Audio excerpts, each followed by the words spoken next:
Cohesion and coherence requires three main things from you. Not only do you need to use paragraphs and link them logically, as we've seen in the examples above, you also need to link the ideas within paragraphs and use a range of cohesive devices appropriately to do that. Thirdly, you must present a clear, central topic in each paragraph. Let's look at our sample essay again and examine the use of cohesion and coherence within the paragraphs. One of the keys to cohesion and coherence is using a variety of reference, words that refer to the same thing, that allow your paragraph to flow smoothly. In paragraph 1, the central idea is that poverty is a bigger issue than space exploration, and governments should help people living without food and shelter first. The whole paragraph refers to people who are living in poverty, but each time the writer refers to them, a different expression is used. These people, they, and this problem.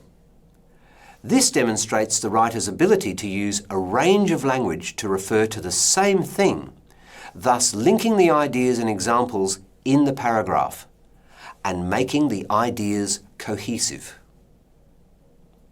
In paragraph 2, the writer has done the same thing for referring to diseases, using words like epidemics and pandemic.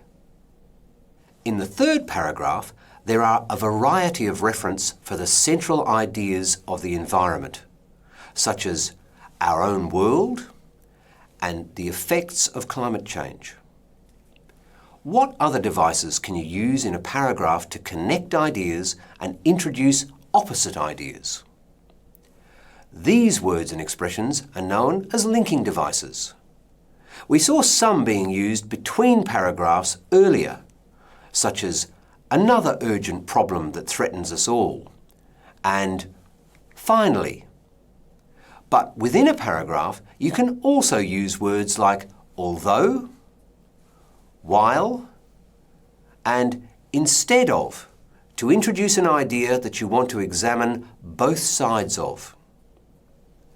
Like in the first sentence, although we are living in prosperous times with people in many countries enjoying a higher standard of living than ever before, there are still millions of people in the world who are living in poverty.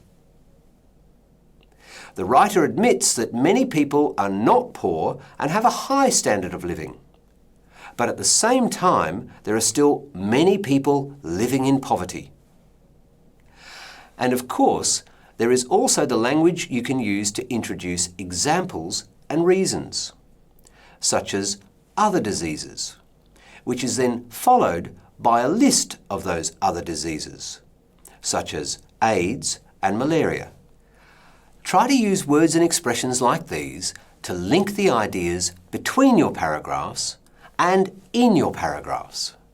Remember that variety is the key.